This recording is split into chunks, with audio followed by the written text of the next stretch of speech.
Hello, and welcome to the National Press Club. I'm Kimberly Adams, a member of the National Press Club's Board of Governors and a host and correspondent for the public radio program Marketplace. We are pleased today to welcome Robert Kaplan, President and CEO of the Federal Reserve Bank of Dallas. Mr. Kaplan was appointed in September of 2015, and he represents the 11th Federal Reserve District on the rate-setting Federal Open Markets Committee. Prior to his service for the Dallas Fed, Kaplan was the Martin Marshall Professor of Management Practice and a Senior Associate Dean at Harvard Business School. Kaplan had a 23-year career at Goldman Sachs and was ultimately named a Senior Director of the firm before joining Harvard in 2006. Today, Mr. Kaplan joins us to talk about what he believes the road to U.S. economic recovery must look like in order for the country to bounce back from the damage done by COVID-19. He's also going to share his economic outlook for the rest of the country and into this year and into 2021. Mr. Kaplan, the virtual podium is yours. All right, thank you. Thank you, Kimberly, and thank you, everyone, for having me here today. I'm going to talk for a few minutes about, as Kimberly said, the national outlook and some of the key things that we need to do and some of the key challenges we face. And then I'll be very happy to take your questions. But let me start with our outlook for 2020. It's our Dallas Fed forecast that we will, when the year is over, 2020, the U.S. economy will have contracted in the range of 4.5% to 5%.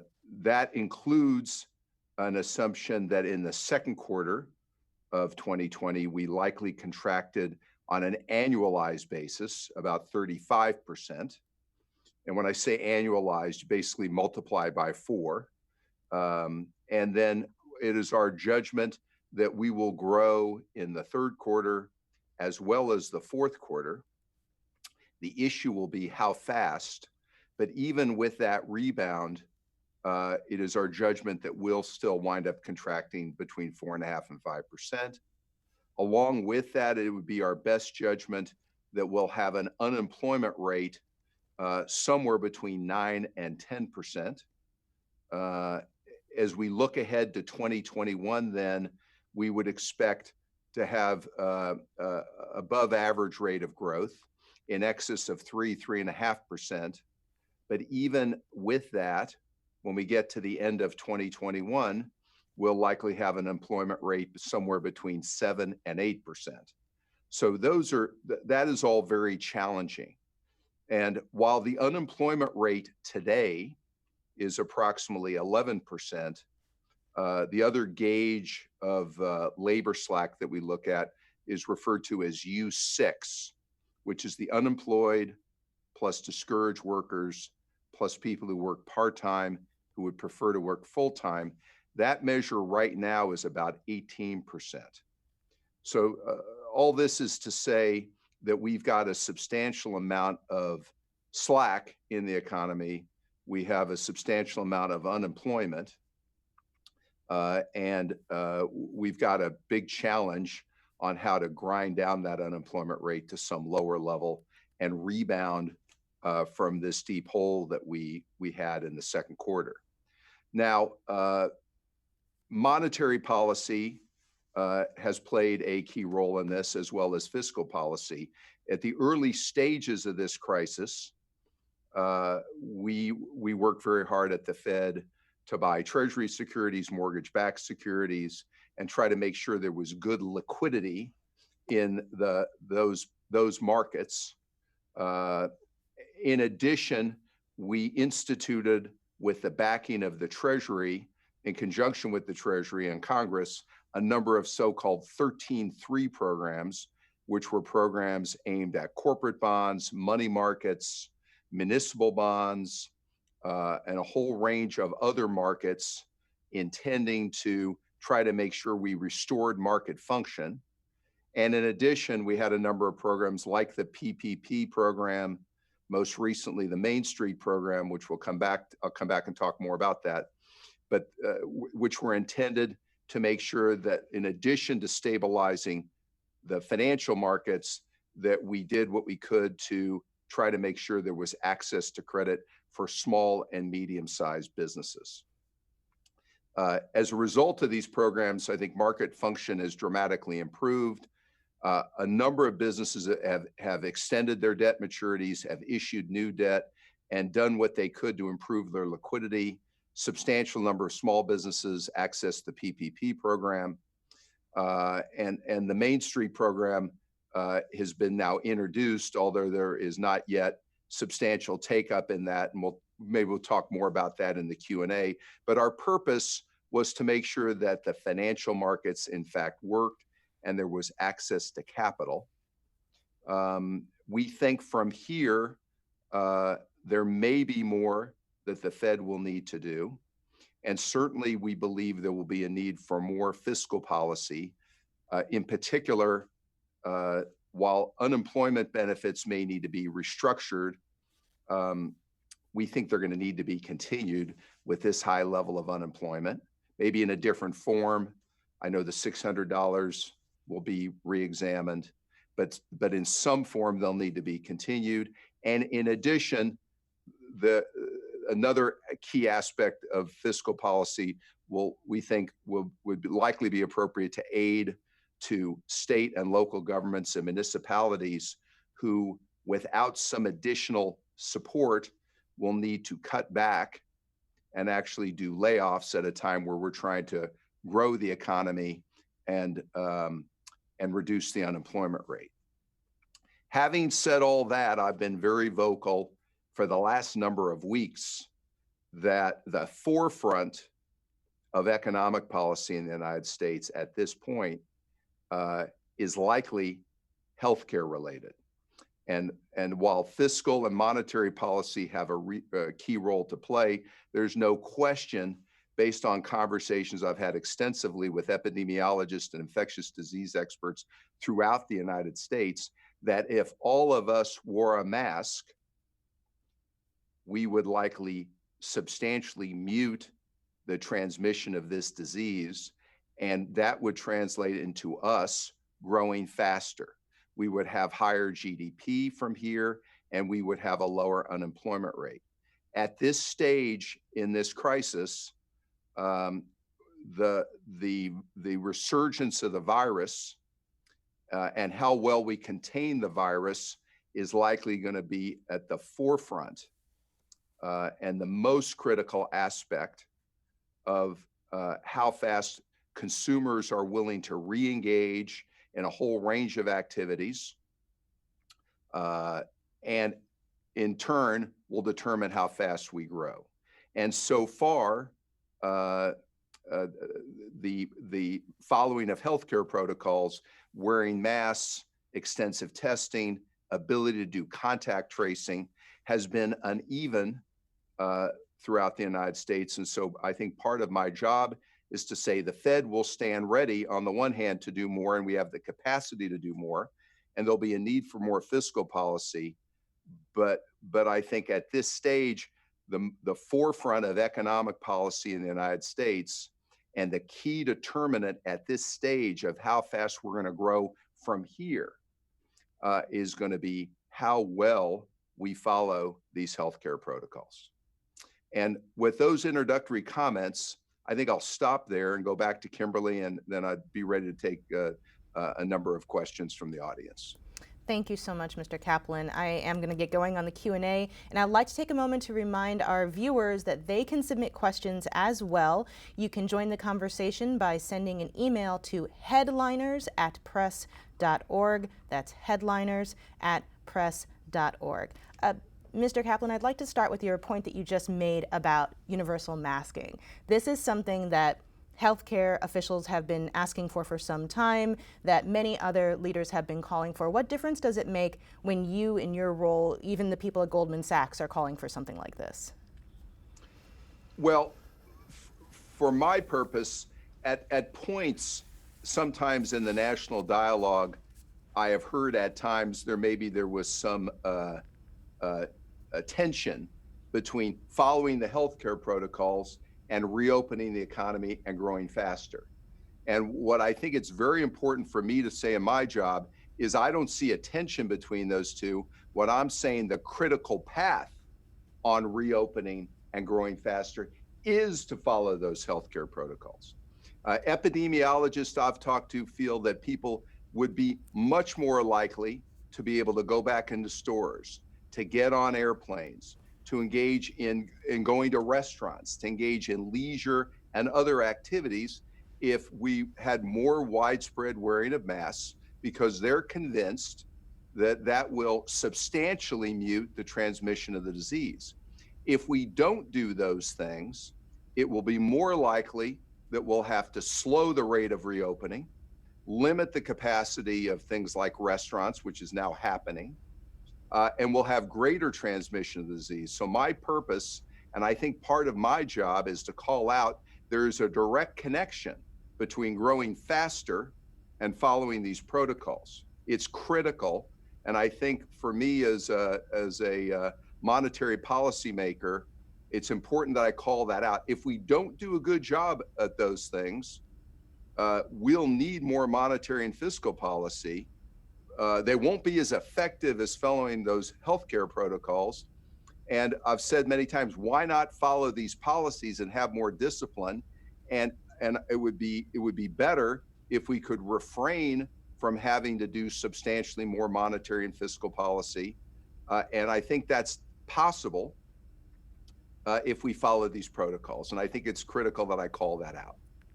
What does it say about where we are as a country if the argument that wearing a mask leads to faster growth, economic growth, is a more compelling argument for some than wearing a mask will save lives? I'll leave that to others to judge. But I think it's important that I call this out. I think individual freedoms are important, but there are many things we do in this country, wearing seatbelts, not texting when we're driving, many other activities that we are very careful about because we know society will work better, the economy will work better, and we'll have more economic growth. And I'm setting aside the moral aspects of these arguments and even the impact on fatalities and hospitalizations. What I think it's critical for me to say, if the rate of hospitalizations goes up and the death rate from this virus continues to be higher than it ought to be, it will put a chilling effect, and it is having a chilling effect on economic growth. And I see that in all the work we're doing at the Dallas Fed, and I think it's critical that I call it out. The ongoing lockdowns have been particularly hard for working parents. Given where we are right now with the pandemic, with the surge in cases in many places, do you think that schools should reopen for in-person instruction in the fall? I'll leave that to others. Listen, I have two children myself who I would like to see very, very much back in school in the fall for a lot of reasons. But I think I'm sympathetic to the leaders that need to make those judgments. But I have heard in talking to school officials and elected and appointed leaders in my district and around the country, to the extent we can mute the transmission of the virus, it'll make it far more likely we'll be able to safely reopen schools. And to the extent we have the virus raging in certain localities, it will be more challenging. I understand it's a bit of a political question. The reason I'm asking you in particular is because of the productivity side of things. It's not only affecting like who can go back to work, who can be working, especially women, as we're finding. Is there any other information you can give us on the implication of what the strain on working parents is doing to our recovery? Yes. Clearly, if students cannot be at school, which right now they can't go to camp, they can't do other outside activities, and childcare is challenging for many families in this country, either because of affordability or even right now availability. It means parents have to work at home, and there are some jobs that make it more likely to be able to work from home, but there are many jobs where workers don't have that option. They've got to go into the workplace in order to engage. All of our work at the Dallas Fed shows the extent you've got higher educational attainment level, say college education or better, you're far more likely to be able to work at home.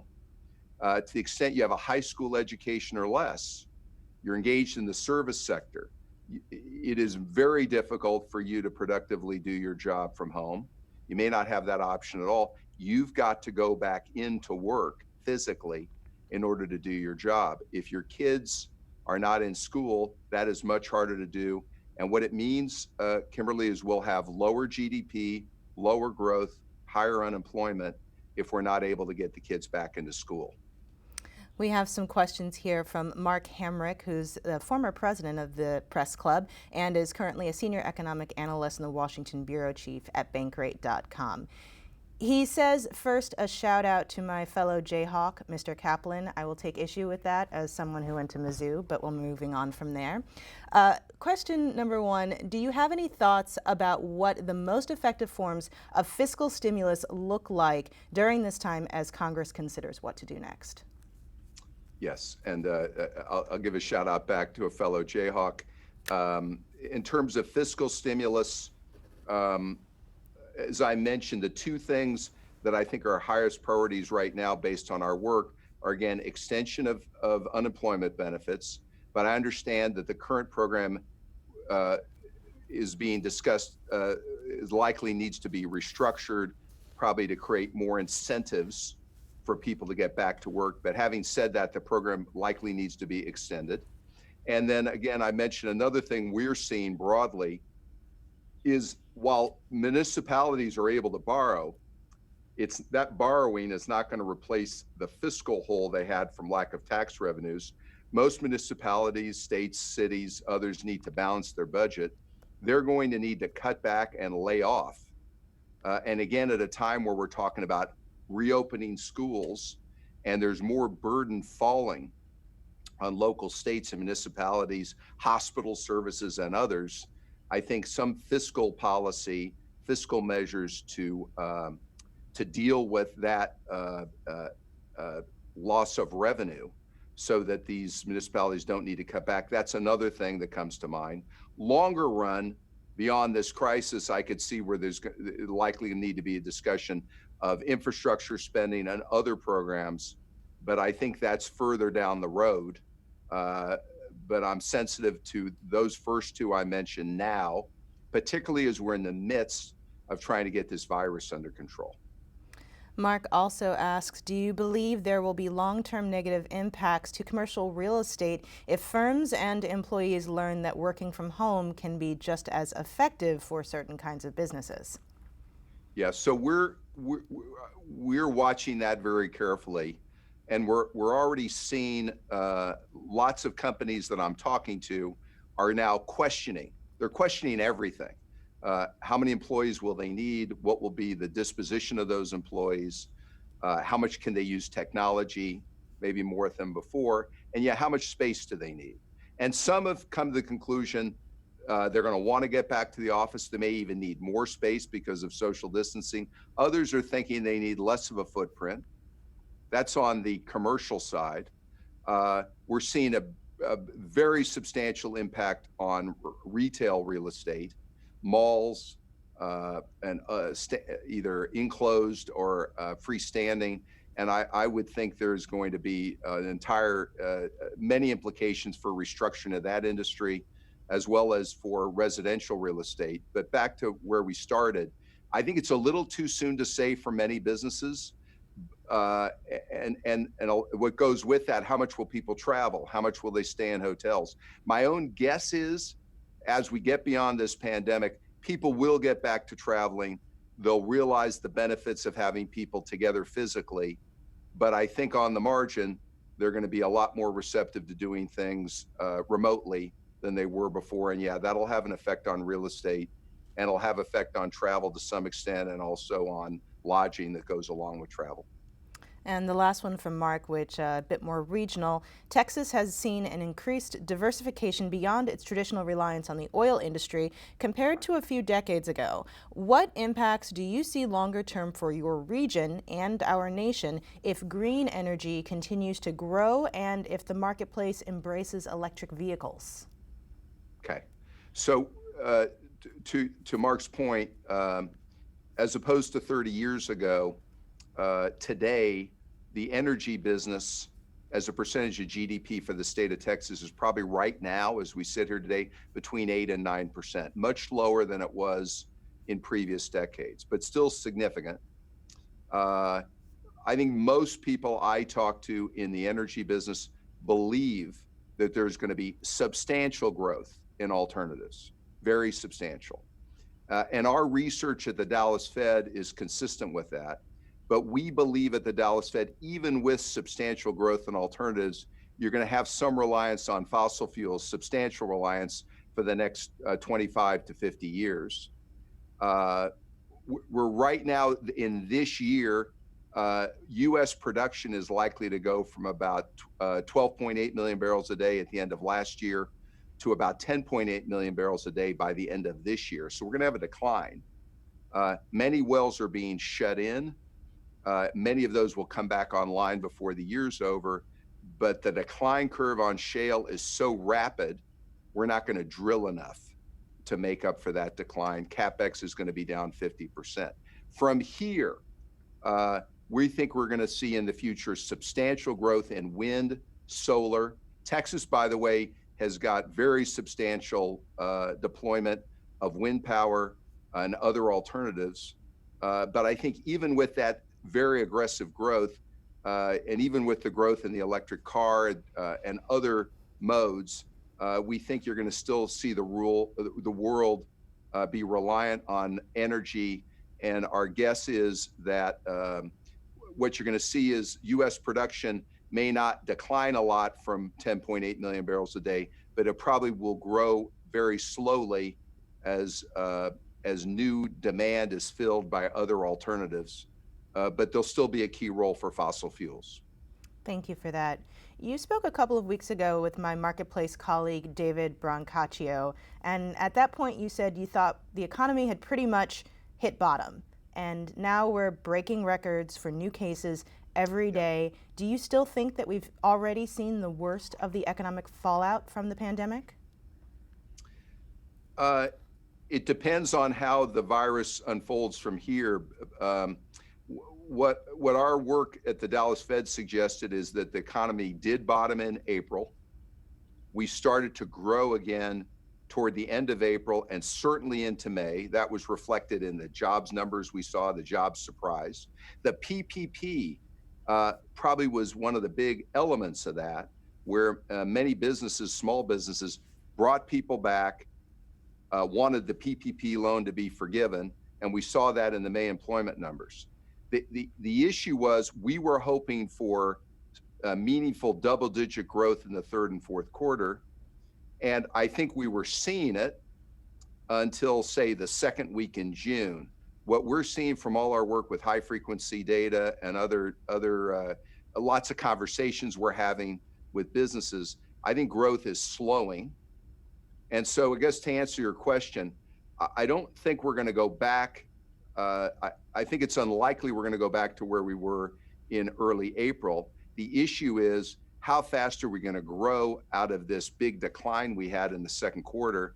And unfortunately, with this resurgence of the disease, it's muting that rebound. It's muting that growth. Obviously, if the virus gets worse and we have further action that needs to be taken beyond what's been taken, that will further mute growth. And so we're watching it very, very carefully. And that's why it's led me again to call out, if we all wore masks, I think that's probably the most important thing we can all do right now to make sure that that rebound in growth is faster, not slower. At the moment, that rebound is slowing based on all the work we're doing here. What effect do you think, what do you think is going to be the lasting effect of all of these businesses that shut down, reopened, and now they're having to shut down again? So here's what I'm seeing, and I have extensive conversations with small businesses, mid-sized businesses, large businesses every day, every week. And for those small businesses, a restaurant, for example, they their business went to zero. They had to shut down, other than for restaurants, maybe takeout orders. They took the PPP loan, many of them. They brought workers back to the extent they could. They got the loan forgiven. They reopened. They started to inch up from 25% to 50% on their way to 75%. As you said, they're now back trending down. Business is slower, and they don't have access to the PPP again. So what's going to happen? Unfortunately, many of those small businesses that might have made it without the resurgence in the virus will not make it. And I think you'll have more small business failures, and we're seeing that. In addition, mid-size and larger businesses will bring back fewer people. It's also causing those businesses to focus even more on technology and technology-enabled disruption to replace workers. And so the longer this goes on, the more likely it is, while we still have a rebound in hiring, although I don't know how fast it will be unless we contain the virus, the longer this goes on, the more likely it is some workers will not have a job to go back to.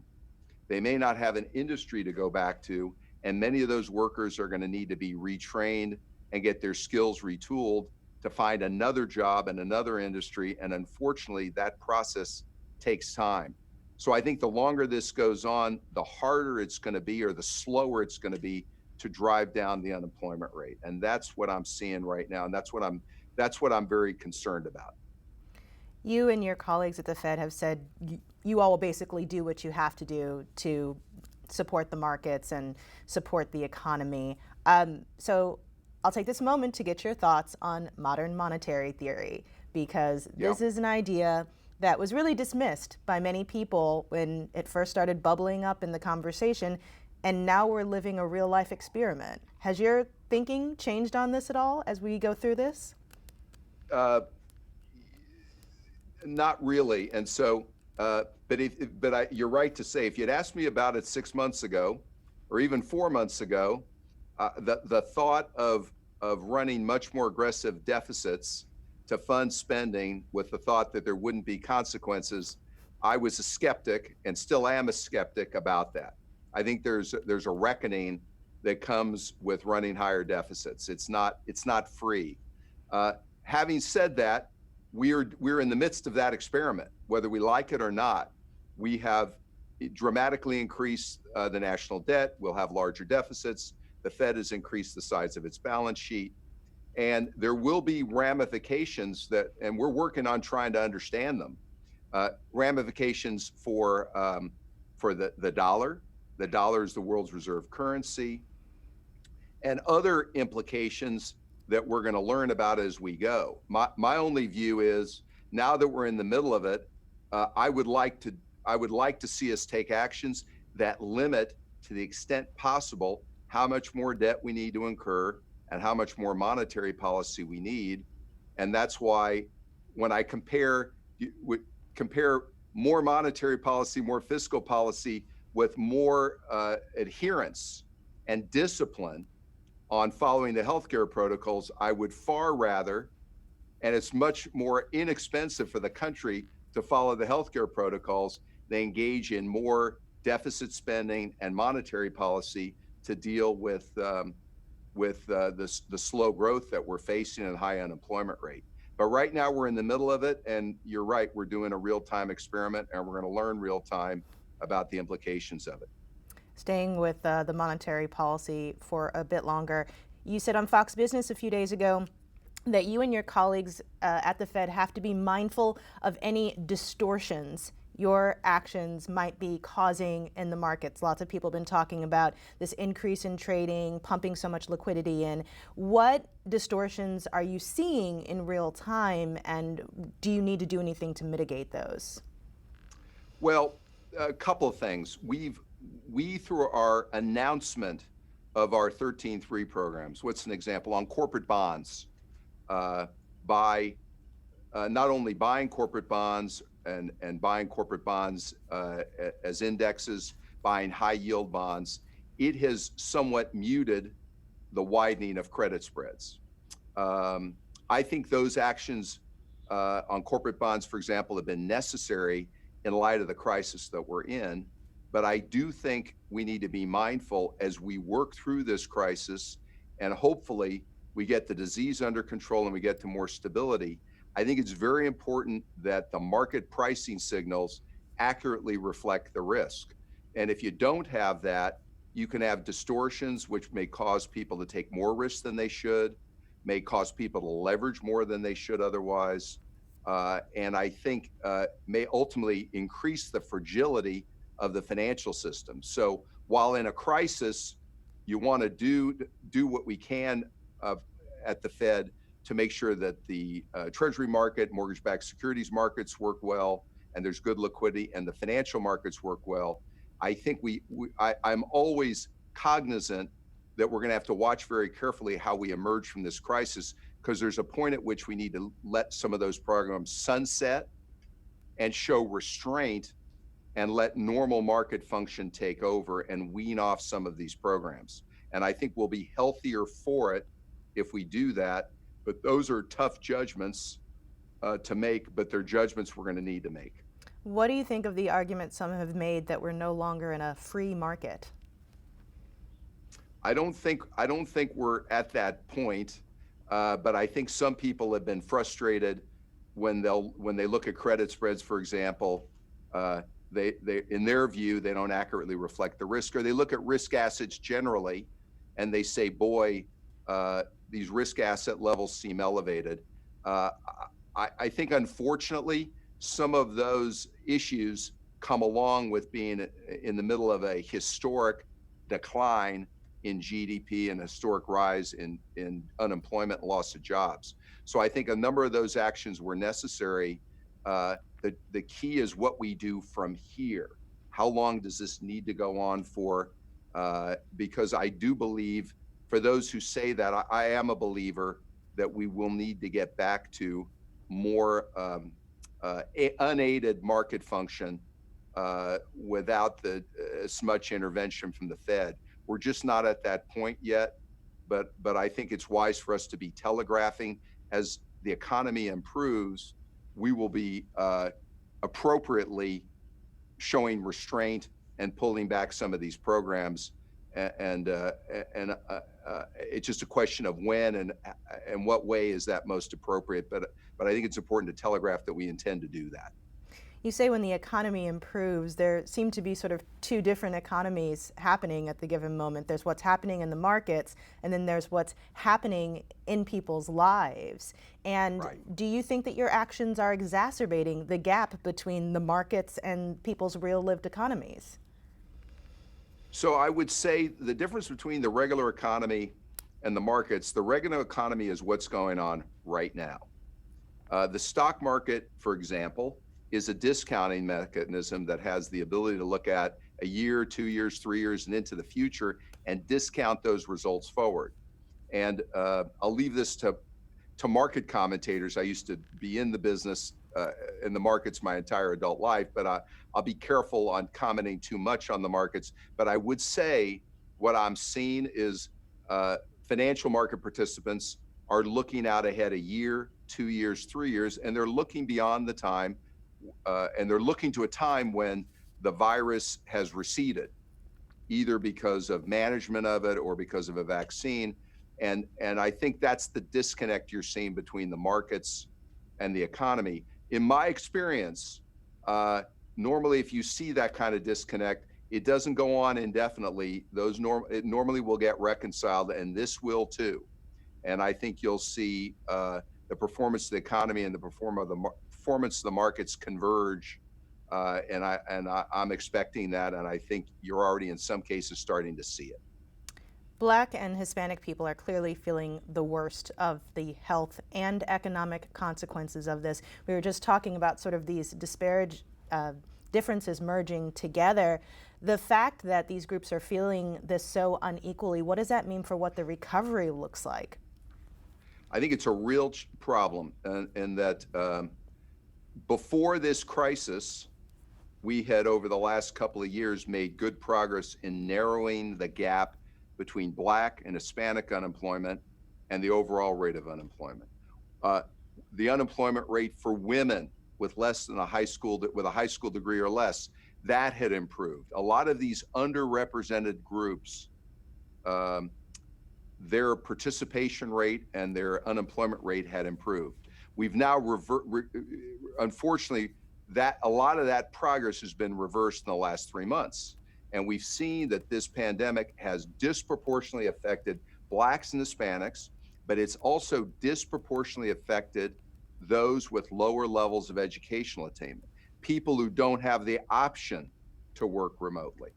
And so what does it mean?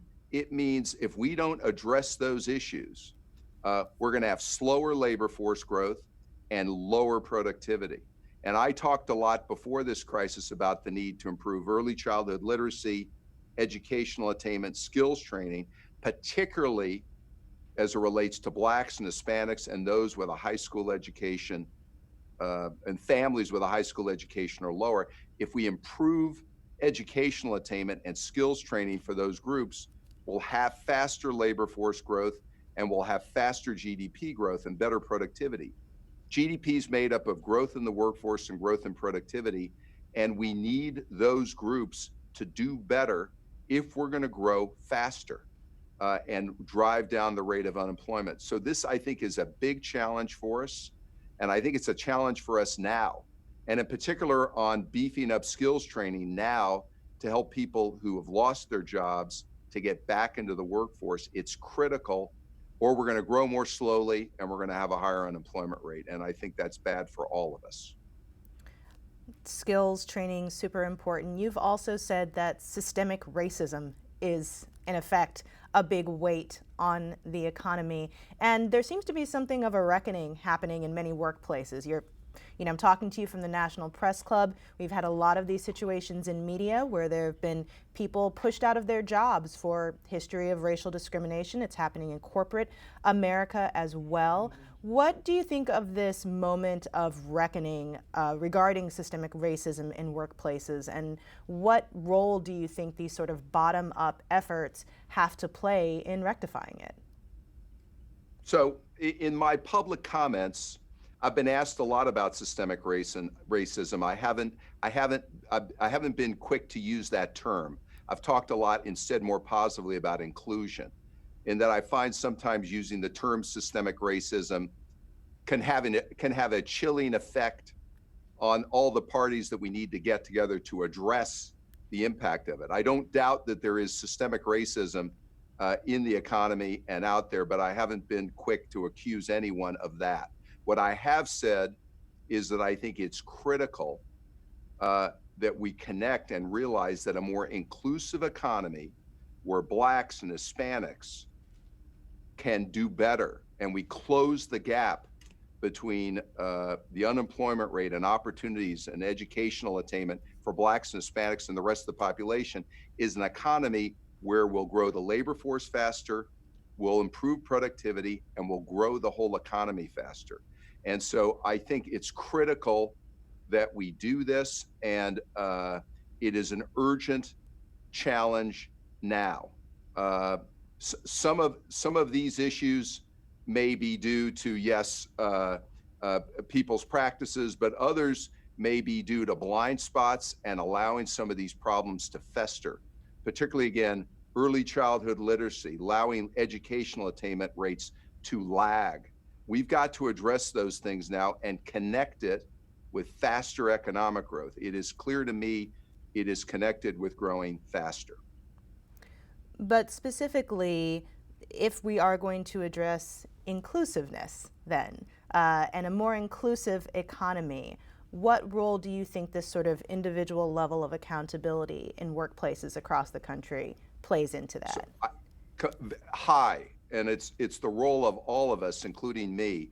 All of us in our businesses need to go back and look at education in our communities, early childhood literacy, What's the quality of our school education? How's it affecting Blacks and Hispanics? I serve on a board of something called Commit, which works on that locally here in the state of Texas. All of us need to take ownership of that. And then in addition, in our own companies, look at diversity of who we're hiring, promotion, compensation, and all of that. All of us are accountable for this. And the reason I mentioned I use the term inclusion. There are many business leaders I work with, and I'd like to say, and I'm one of them, that need to do a better job. We all need to do a better job.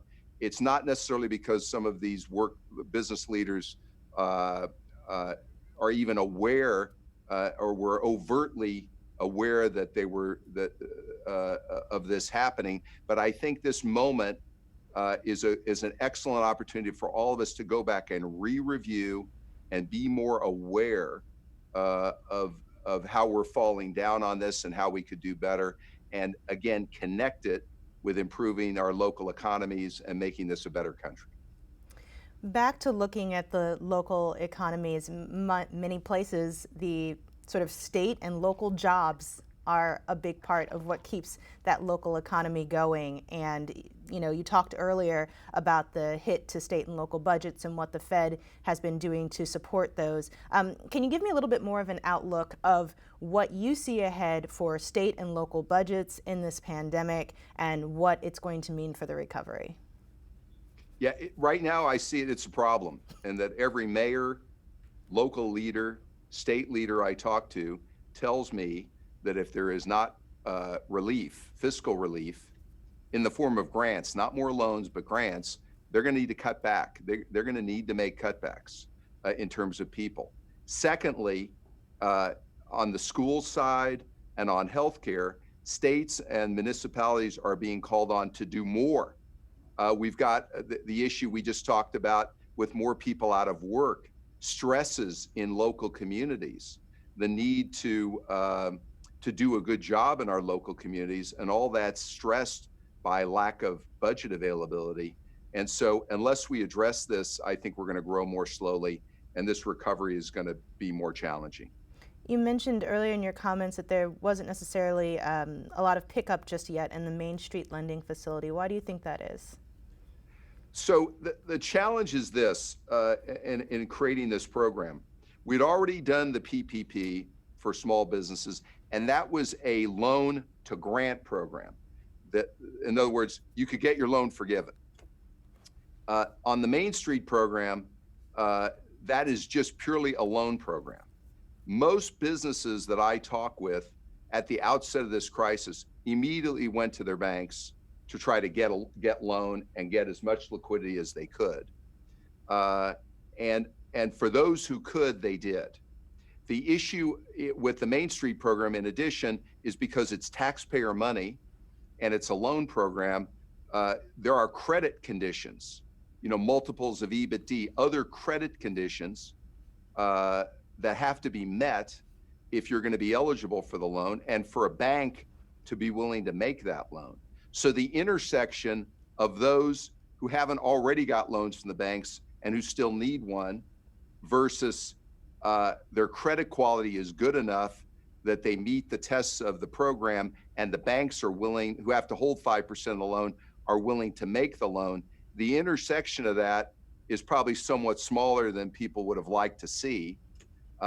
In order to expand the intersection, we probably have to mean that program would take more credit risk and be willing to absorb more losses. But that's the dilemma, and that's the balance that I think that has been wrestled with, and why there probably is not as much take up of the program as people would like.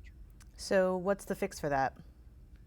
Well, one is, this crisis goes on, there may be businesses that already got one slug of lending who decide they need more, and this program will be there for them. And then the other thing we'll have to weigh as we go is, will some of the credit terms be relaxed?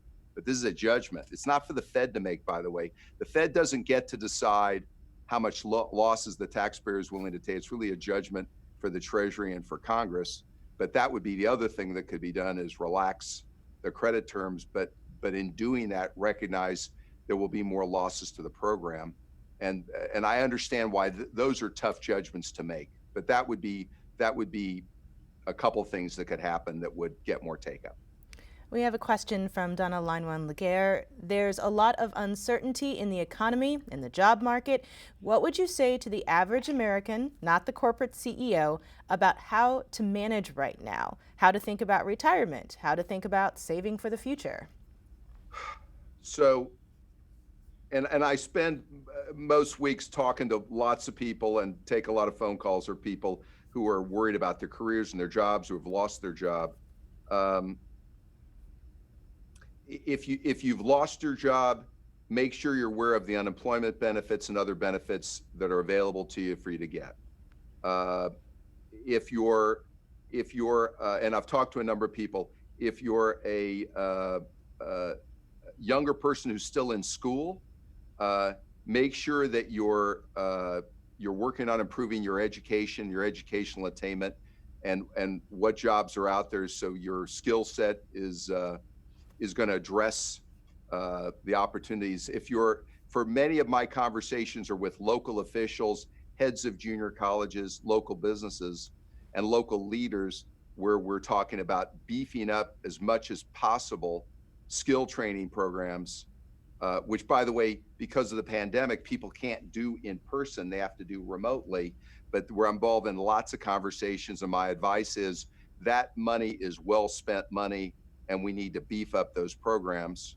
But for individuals who are going through this hardship, I would say this crisis will eventually come to an end, and the thing to do is take it one day at a time. Make sure if you're unemployed, get your benefits. If you've got a job, hang in there. This isn't going to go on forever, but be prepared. On the other hand, it could go on for longer than people think, not just in 2020, but part of 20 or good part of 2021, until there's, say, a vaccine, or until we do a better job following healthcare protocols to make sure we're managing this pandemic. And then the last suggestion to anybody I talk to is wear your mask. Wear a mask over and over again. Another question from Katerina Sareva with Bloomberg News and the Houston Bureau. You say that the Fed will eventually need to show restraint and pull back its emergency measures. You also say that we need to again close the gap between minority unemployment rates and the overall rate. Where do these two converge? Do you hold off pulling back on Fed measures until we've reached a certain level in the gap between minority and overall unemployment rates? Well, so as we judge, there are sunset dates for the 13.3 programs. So then the question is, what will I be looking at to judge how much restraint we should show, or whether we should continue on these programs? And to your questioner's point, I'm going to be looking at the overall unemployment rate. I'm going to look at unemployment rate among Blacks, Hispanics, every group. I'm going to be looking at that U6 measure I mentioned. And I'm going to have to be convinced that we're on our way to growing employment at a healthy rate and getting down this unemployment rate. And a big part of whether I'm seeing that, my guess, is going to have a lot more to do with the advance of the virus and how well we're following healthcare protocols. But I'll be looking at all of that. I would not be an advocate of prematurely withdrawing these programs. I'm going to want to see that we're getting this virus under control, that we're seeing sustained and healthy growth in the workforce, and I'm going to want to see a number of those issues addressed before I'd want to talk about showing restraint. And I'm not seeing those issues. I'm not seeing that yet. Just to follow up on that point, though, I mean, before the pandemic, we often had the Black unemployment rate being something like double the white unemployment rate on a regular basis. And so when making that determination of whether our economy is on its pathway to a good recovery, is that still going to be acceptable? Or do we really need to have that gap be smaller?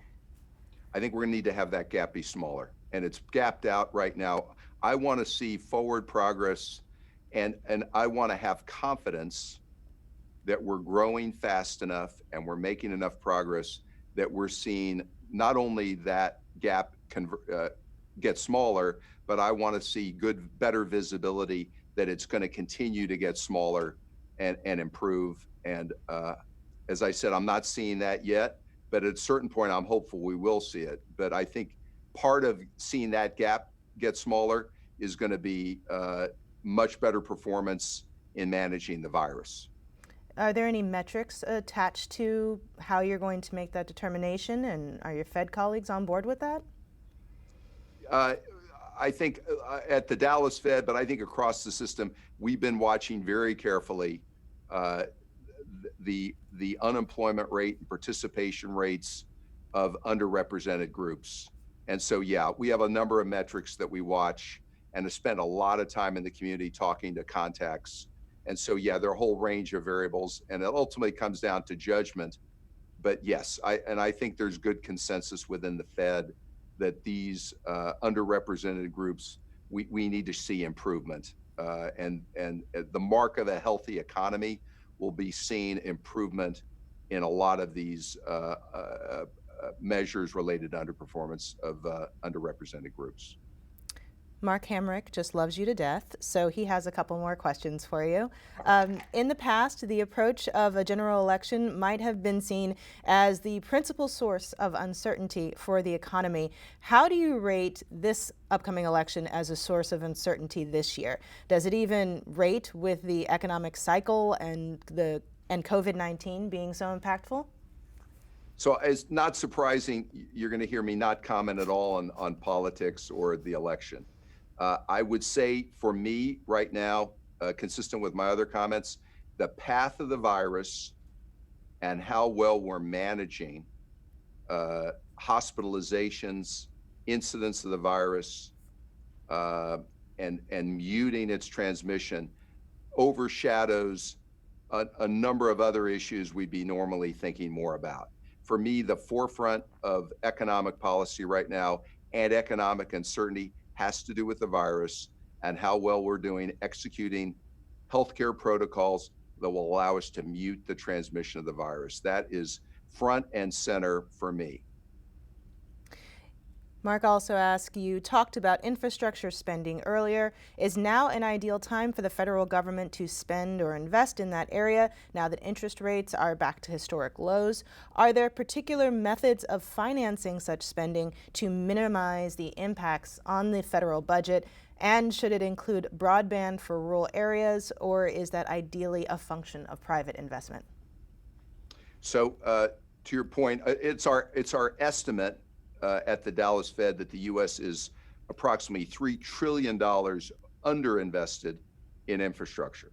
That includes roads, bridges, but as Mark mentioned, it also includes Wi-Fi and access to Wi-Fi in a number of communities. China, by contrast, we think is likely overinvested in infrastructure. We think we're underinvested. One of the positives that comes with rates this low is, yes, we can finance a long-lived investment at very low rates. Some of it, yes, can be done by the private sector. Some of these projects, like certain roads, might be revenue producing. And some of them, yes, have to be done by the government or in partnership between the government and the private sector. But we think I think it is a significant opportunity and an opportunity to help create jobs, grow faster, but in turn, it will also improve productivity in the United States and help us grow faster. And so I think it's a big opportunity. The timing of it, though, it's not going to be as significant until we've broken the back of this virus and this pandemic. But as we're doing that and we're on our way to growing out of this, and we have elevated levels of unemployment, I could see where infrastructure spending would be one of several very appropriate actions that we could be taking on the fiscal side. And a lot of it, as was mentioned, could be done with private money, not just government money. He also says, as you know, women, blacks, Hispanics, and young workers have seen heightened levels of unemployment as of late. Is the current downturn exacerbating income inequality? Will it take years to recover from those impacts, as was the case with the Great Recession? Unfortunately, the answer to the question is yes, based on the work we're doing. uh, we think likely when you're seeing a gap increase between Black, Hispanic unemployment and the overall unemployment rate, what goes along with that, yes, is more income inequality, more wealth inequality, uh, and uh, and that gap does not serve us well. And that again, we've got 46 million workers in this country that have a high school education or lower out of a 160 million person workforce. Again, the fastest growing demographic groups in this country are Blacks and Hispanics. To the extent that they have better educational attainment, they do better in their careers, we'll have faster workforce growth, and we'll have faster productivity growth and faster GDP growth. So I think for those groups to underperform hurts all of us and makes GDP growth slower than it would be otherwise. So we've got to address this, but yes, this current crisis has made these issues worse. We were making progress in the couple of 3 years leading up to this crisis, and unfortunately, we've taken a step back here and we've got to address it. What tools does the Fed have in particular to address these things? I understand a lot of this has to do with fiscal policy, but what tools do you all have to address these things? So going into this crisis, one tool we had, because inflation has been muted for the last several years, we were willing, and I've been willing to run the economy hotter because I saw evidence that underrepresented groups were being pulled into the workforce, and the longer they stayed in the workforce, we could help close that gap. The other tool, and so we're going to have to keep that experience in mind again as we're going through this crisis, and that I think we're going to want to see those underrepresented groups get back more fully represented in the workforce. The other tool we've had is most of the Federal Reserve banks and the 11th district, my district is a good example. We spend an enormous amount of time out in the community as a convener and a catalyst for programs that improve early childhood literacy, educational attainment, particularly for underrepresented groups, and skills training. And so it's more than just jawboning. We do research and we can convene groups, and we've got the credibility to do it. And we've been a catalyst for seeing those issues addressed, including getting Wi-Fi into areas that did not have Wi-Fi. And we've done that being a catalyst again for local leaders, business people. And I think it's critical that the Fed and me as a Fed president continue to aggressively play that role in my communities.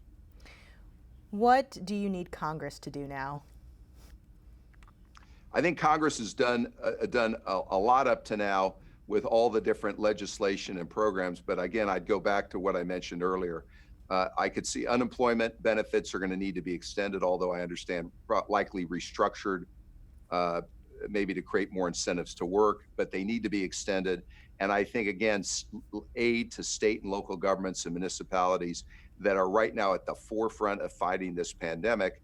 And without some relief, budget relief, they're going to need to make cutbacks at the worst possible time while they're trying to do their job and we're trying to grow the economy.